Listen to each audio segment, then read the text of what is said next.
The Hurley Medical Center in Flint, Michigan is being sued by one of their nurses because there was a man who didn't want his newborn to be taken care of a black nurse. He requested that, and it turns out that the hospital listened to him, and the black nurse that was taking care of the newborn was told, you're not allowed to take care of the newborn anymore. So, Jesus. Yeah.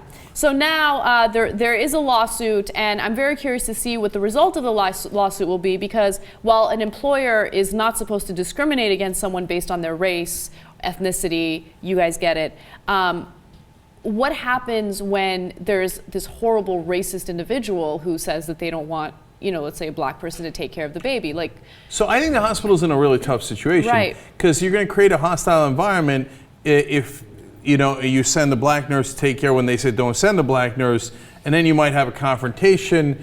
And so who needs that confrontation? I wouldn't want to send the black nurse into that problem to begin with, right? And you know, and the black nurse could be like, oh, you're going to pay me, but not let me do this? This is not so bad, right? Yeah. Now, but of course it's bad because it's discrimination, it's racial, et cetera. And she's right to try to address it. It's just the hospital's in a tight spot. The hospital is in a tight spot because as an employer, you want to protect your employee. And by the way, her name is Tonya Battle.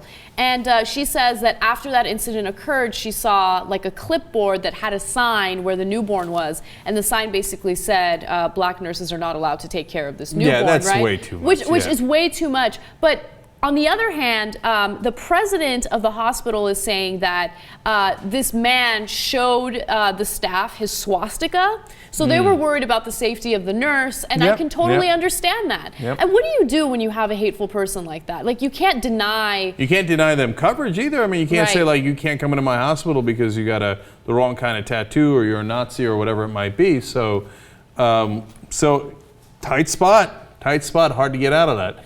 And I don't know, maybe you bring in security and say, hey, listen, we're going to do the normal rotation as it is. And if you don't like it, obviously then you're going to have to leave the hospital, right? But we want to give you service.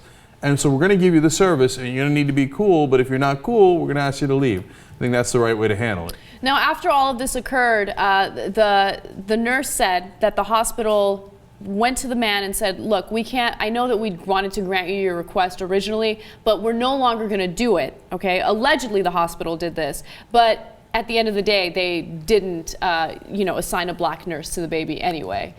So I don't know. I'm very curious to see what happens. We have Steve who wants to jump in on this. Legal expert Steve-O. I'm just curious as to why this became a problem. If I'm the hospital, I just pull the black nurse aside and say, look, we have these crazy racists, and in fact, I think it's a little bit dangerous. So I don't want you helping this baby, don't care for the baby. Is that cool with you? And she'll say, yeah, I don't want to work with these crazy people. And then just keep it quiet, but don't put up a sign that says no black nurses allowed on this case. That's crazy. That's so. Yeah, that's where they didn't handle it right. It's and bad look, management. No, it is, but they probably had a significant number of black nurses, so it's hard to pull each one aside in each shift, et cetera, et cetera. But they handled it in a little indelicate way there. The real problem is the guy with the swastika. It's an awkward thing to deal with. I mean, what Steve mentioned is absolutely right. But my guess is the management there were super uncomfortable with how to handle it. They didn't want to have to talk to her personally, so that was their way of handling the situation. Yeah. That was the worst possible way to handle it. Look, man, if he's going to eliminate doctors on that same basis too, good luck. Yeah, okay, have you been to a hospital lately? You're going to find a white, non-Jewish doctor. All right, go for it.